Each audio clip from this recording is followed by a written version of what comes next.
بسم الله الرحمن الرحيم. الحمد لله رب العالمين، نحمده ونشكره على ما هدانا، ونصلي ونسلم على حبيبه وصفيه سيد الأولين والآخرين محمد وعلى آله الطاهرين وصحبه المنتجبين. اللهم صل على محمد وآل محمد وعجل. Praise be to Allah subhanahu wa ta'ala, the Lord of all the created world. We praise Him and we thank Him for the guidance that we receive from Him.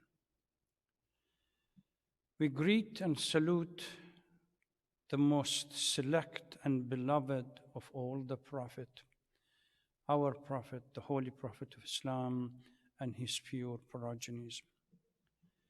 Sisters and brothers, Assalamu alaikum rahmatullahi wa barakatuh. Welcome to our 15th program of this blessed month of Ramadan. I sincerely pray for the safety and well-being of all of us and everyone. Since for some it was today and for others it is tomorrow, the anniversary, 15th of Ramadan, the anniversary of the birth of Imam Hassan alayhi salatu wassalam, I would like to take this opportunity and congratulate all, whether you celebrated it today or you will celebrate tomorrow, this blessed anniversary, inshallah. يقول الله تبارك وتعالى في القرآن الحكيم: أعوذ بالله من الشيطان اللعين الرجيم، بسم الله الرحمن الرحيم. والعاديات ضبحا فالموريات قدحا فالمغيرات صبحا فأثرن به نقعا فوسطن به جمعا إن ترى ما في القبور وحصل ما في الصدور إن ربهم بهم. That humans are very ungrateful of their Lord, and they are the witness to this attitude. They are found fond of all wealth. Aren't they aware of the time when the graves are laid open and the secrets of the hearts are revealed? Indeed, on that day the Lord shall be well aware of them and their deeds. Sadaqallahu al-Aliyyul Azim. We start today with the usual recap. Last night, I stated that Allah subhanahu wa ta'ala addressed in that surah, Surah Yawm al-Qiyamah, or the Day of Judgment,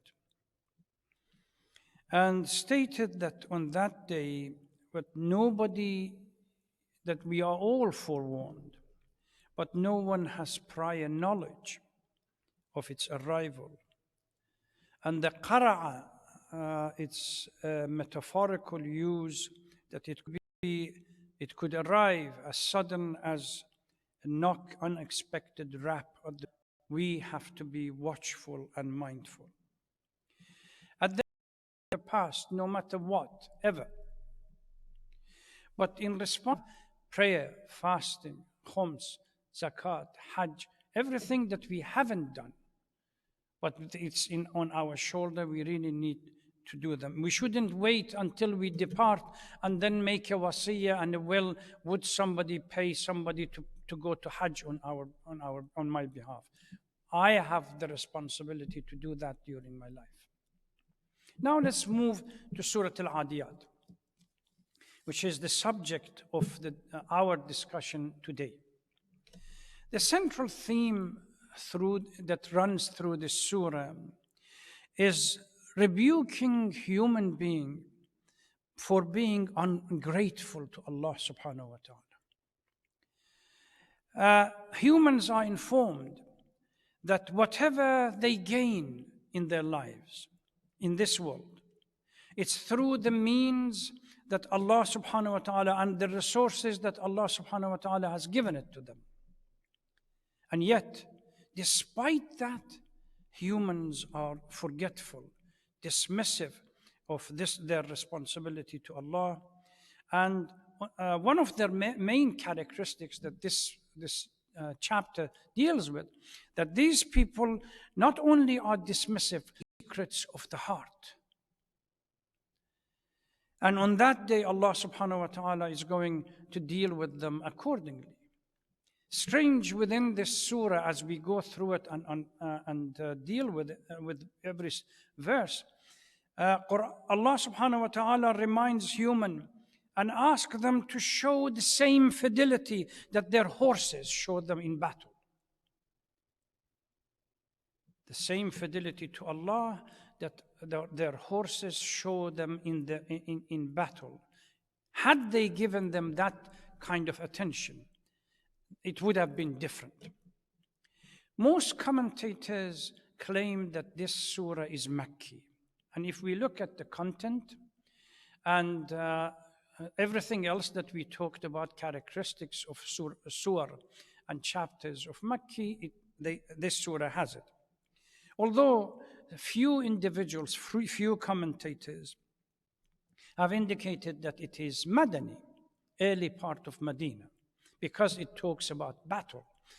During Mecca, there was no battle, but during early part of Medina, there was battle.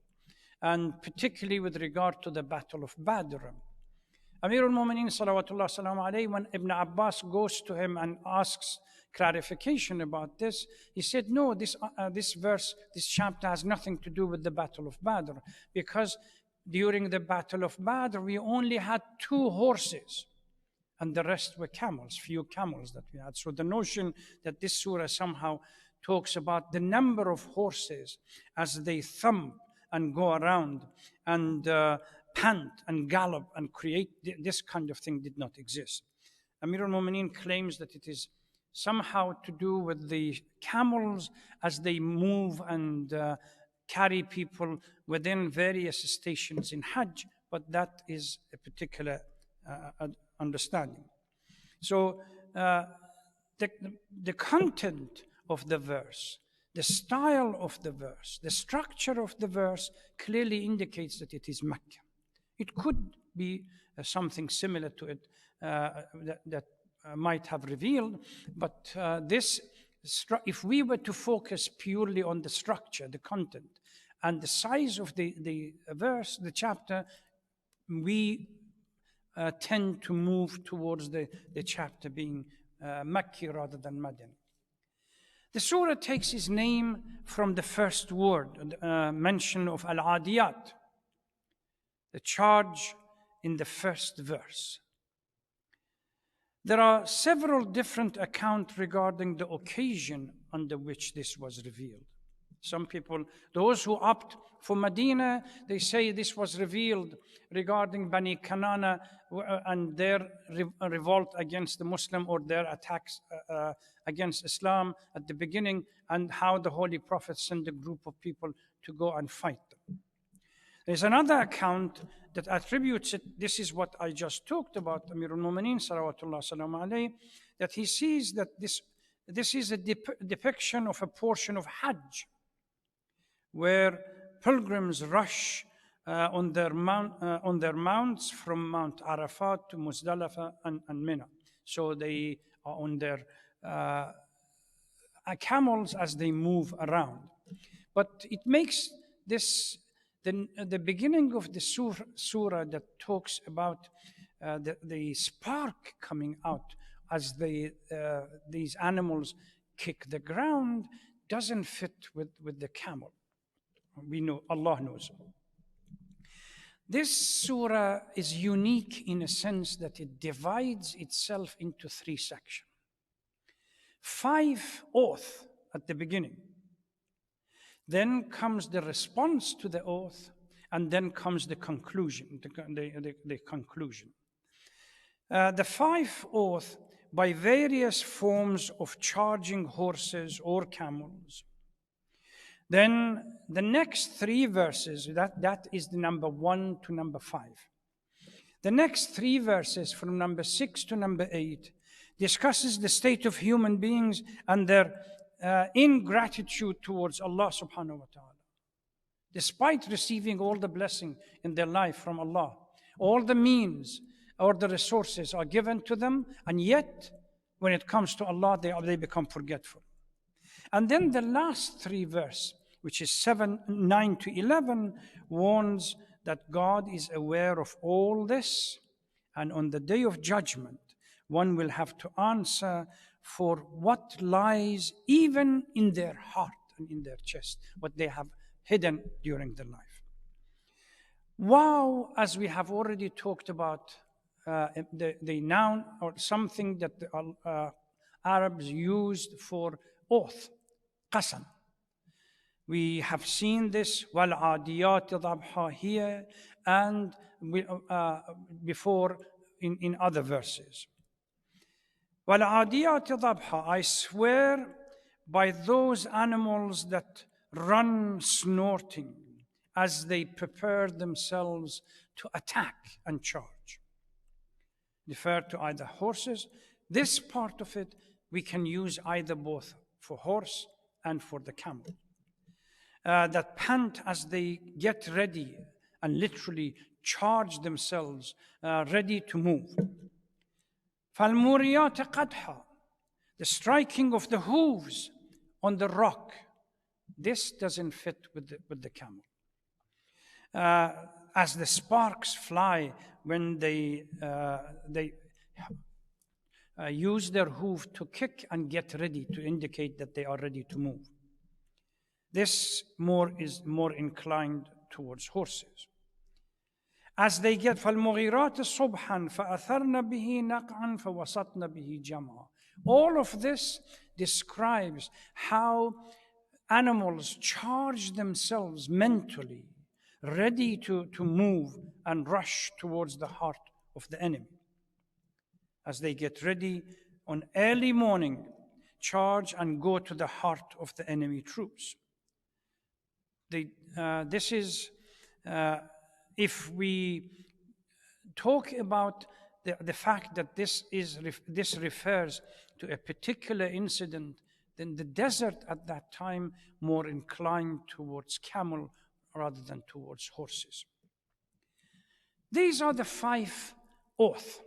Allah subhanahu wa ta'ala, and we have talked about the reason to remind the listener that what is going to be next is of critical importance. And verse number 6, إِنَّ الْإِنسَانَ لِرَبِّهِ لَكَنُودٌ, comes the answer to all the oath of the 5 verses before. Humans are indeed ungrateful to their Lord. This is the response to the 5 verses. Kanud linguistically means a land that nothing grows in it. Barren.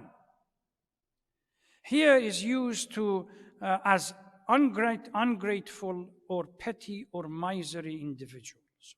Humans have the potential to be barren, ungrateful to Allah subhanahu wa ta'ala for everything that Allah has given to them. There is a question that begs to be asked here.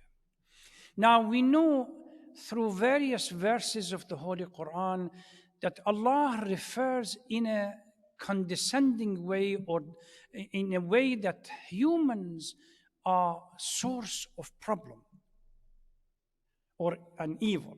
And at the same time, we have a number of other verses that thinks of human being as highly and elevated. We start with the first one. وَلَئِنْ أَذَقْنَا الْإِنسَانَ مِنَّا رَحْمَةً ثُمَّ نَزَعْنَاهَا مِنْهُ إِنَّهُ لَيَئُوسٌ كَفُورٌ. Once we have given a human being all the blessing, but we decided to remove that blessing from him, he becomes highly desperate and utterly ungrateful. The second verse, كَلَّا إِنَّ الْإِنسَانَ لَيَطْغَى إِنْ عَلَقَ أن رآه استغنى. Humans cross the limit once they become needless, once they feel they don't need anything, they are rich enough. أنا ربكم الأعلى, as Pharaoh said.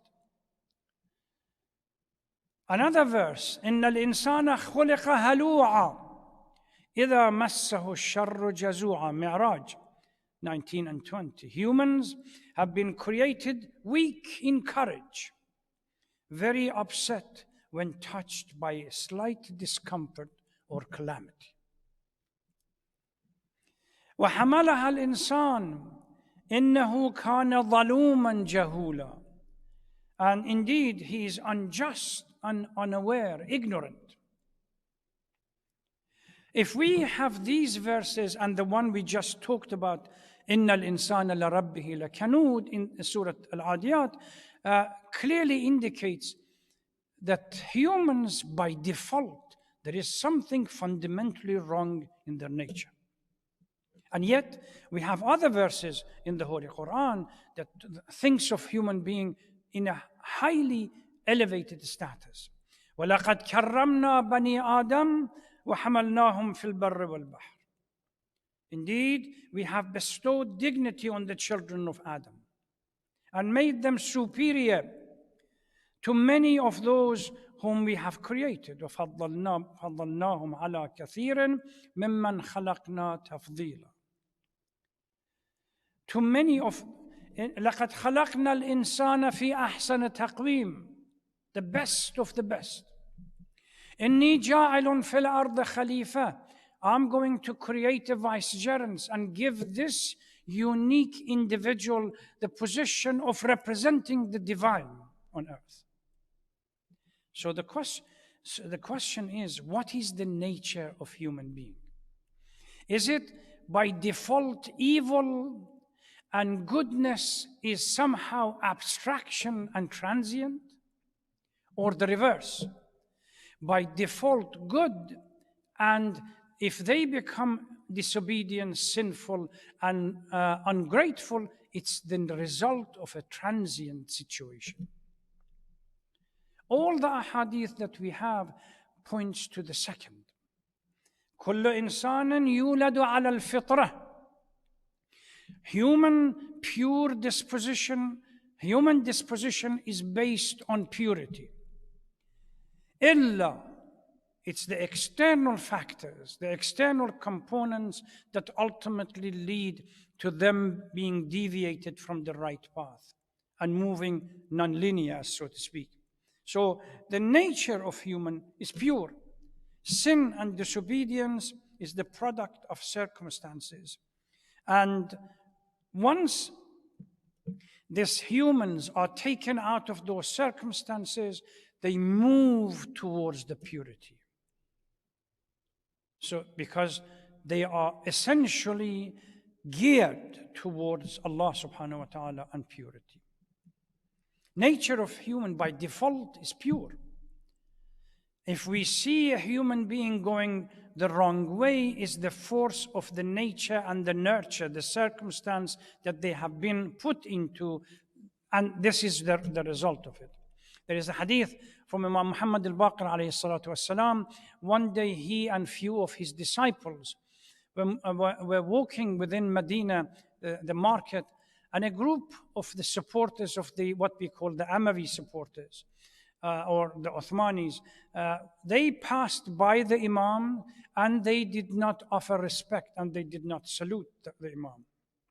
So these disciples that were walking with the Imam somehow became irritated and said, Ya ibn Rasulullah, didn't you see, or did you see these people passing by and not saying greeting or salam to you? And you are the grandson of the Holy Prophet? Imam responds, how do you know, or how do collectively, if you were not put in the same circumstance and the environment that they grew up, you would have been any different? Pure nature, yes. As كل إنسان يولد على الفطرة. But if you take him out of that pure circumstance and environment and put him or her in a trash, naturally you can't expect the fitra to flourish.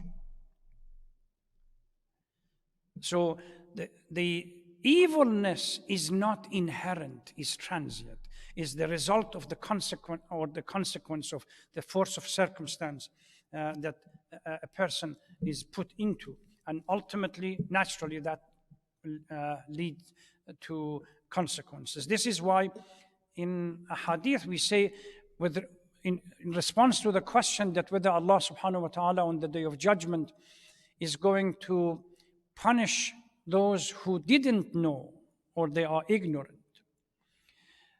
The answer is that whether this ignorance is willful or out of control, jahil qasir or jahil muqassir. If it is willful, yes, they will be punished, they will be asked. But if it is not willful, it's the force of circumstance. They were put into an environment that there was nothing around them to guide them through. Then Allah subhanahu wa ta'ala will be more lenient towards them. إِنَّهُ عَلَى ذَلِكَ لَشَهِيدٌ. This is a unique verse that mufassirin and commentators have debated as to in the dhamir lead or refers to who. إِنَّهُ, is it God or is it human? If it means human, that means by default we know when we are doing bad things. This is as long as we are not in a state of nafs al-ammara, استحوذ عليهم الشيطان فأنساهم ذكر الله, where shaitan covers them like a mold. Otherwise, there is a nafs al-lawwama that when we do something, it reminds us, why did you do this? إِنَّهُ عَلَى ذَلِكَ لَشَهِيدٌ is the human being, which is supported by another verse or a few other verses. One of them is Surah Al-Mulk, فَاعْتَرَفُوا بِذَنْبِهِمْ فَسُحْقًا لِأَصْحَابِ السَّعِيرِ. On the day of judgment, they are going to admit to their sins. And they will have huge punishment for their sins. وَإِنَّهُ لَحُبَّ الْخَيْرِ لَشَدِيدٌ. Khair in this verse refers to wealth. There is a verse, Surah Baqarah 180, كُتِبَ عَلَيْكُمْ إِذَا حَضَرَ أَحَدَكُمُ الْمَوْتِ إِن تَرَكَ خَيْرًا. It is an obligation on you, if anybody reaches the time of departure and has wealth, then he or she has to write a will. So khair here, in this verse, humans have intense love for wealth. And in the past nights, we have talked about this repeatedly. Meaning, humans have excessive love towards wealth and all la'ab, playfulness, amusement, etc., in their life. Hoarding of wealth and becoming this wealth manages to control their mind to the point that they become disrespectful to others, backbite, slander, everything else, and because those individuals don't have the wealth that they have. أَفَلَا يَعْلَمُ إِذَا بُعْثِرَ مَا فِي الْقُبُورِ. Don't human or these individuals know if the graves will be overturned, literally overturned. Everything that is in it comes out. When all that contained in grave will be overturned. The image of grave being turned inside out is another example of the apocalyptic inversion that evokes the idea that one's past during the day of resurrection will be judged and revealed. Even وَحُصِّلَ مَا فِي الصُّدُورِ, even secrets that we have in our hearts and in our chest will be revealed. Nothing will be left a secret. All that are contained in the heart will be exposed. Good will be clearly distinguished from bad, and the true nature of everything will be known, including human beings. And there are a hadith. I remember during the nights, in one of the stories that I talked about Abu Hamza al-Thumali and Imam Zain al-Abidin, salawatullah salamu alayhi, that the nature of human being is based on the deed that they do. And they will be resurrected on the day of judgment based on the nature of the deeds that they have done. You behave like a wolf, you will be resurrected like a wolf. You behave like a monkey, you will be resurrected like a monkey. You behave like other animals, you will be resurrected like other animals. So you are the copy image of what you do. That's why in that story, Imam Zain al-Abidin moved his hand in front of Abu Hamza al-Thumali's eyes and said, look, ما أقل الحجيج وأكثر اللجيج. People shout and sounds plenty, but true humans that go around the house in submission to the command of Allah subhanahu wa ta'ala, very few. وَقَلِيلٌ مِنْ عِبَادِ الشَّكُورِ. The verse in the Holy Quran. إِنَّ رَبَّهُمْ بِهِمْ يَوْمَئِذٍ لَخَبِيرٌ. Surely your Lord is fully aware of them and what they have done during their life. This is the end of the surah. We really need to learn every surah that we deal with and we explain. There is a lesson to be learned from it. In this surah, we have to be mindful that everything we have is Allah subhanahu wa ta'ala has given us, is the mean and the resources that Allah has given us. We should not be ungrateful. We should be more grateful and submit to the command of Allah and respect and do our duties and obligation towards Allah. This is what Amir al-Mu'mineen salawatullah salamu alayhi last night talked about huququllah. Whatever is our obligation towards Allah, we really need to discharge them. This is a month of opportunities that we should not waste it. In Khutbah Sha'baniyah, the Holy Prophet said, the most cursed individual is the one that with all the opportunities in this month, all the facilities that Allah subhanahu wa ta'ala has created for us, we allow this opportunity or these opportunities to slip through our fingers and suddenly realize at the end of the month that we haven't changed anything. And the frame is this: if the month passes by without a reasonable change in our behavior and in the negative traits that we have lost. In Khutbatul Jum'ah this morning, a hadith from Imam Hassan alayhi salatu wassalam alluded to the same thing. That Allah subhanahu wa ta'ala has created the month of Ramadan as a playfield for us to compete. And there are two types of people that will come out of this. The same thing that Amir al-Mu'mineen talked about. One, those who rise to the challenge and become active and work hard and struggle and live like a jihad. And there are others laid back, as the simple language says, couch potatoes, do nothing. And they expect miracle. They do nothing from the beginning of the month. We do nothing from the beginning of the month. And then on the night of the 22nd, 23rd, we stand up, oh Lord, change the reality for us. It's not going to happen. إِنَّ اللَّهَ لَا يُغَيِّرُ مَا بِقَوْمٍ حَتَّى يُغَيِّرُوا مَا بِأَنفُسِهِمْ. If you want your destiny on the night of the 23rd to be written differently, you have to take the necessary steps. Otherwise, asking miracle, it's not going to happen. I ask Allah subhanahu wa ta'ala to bless us all and grant us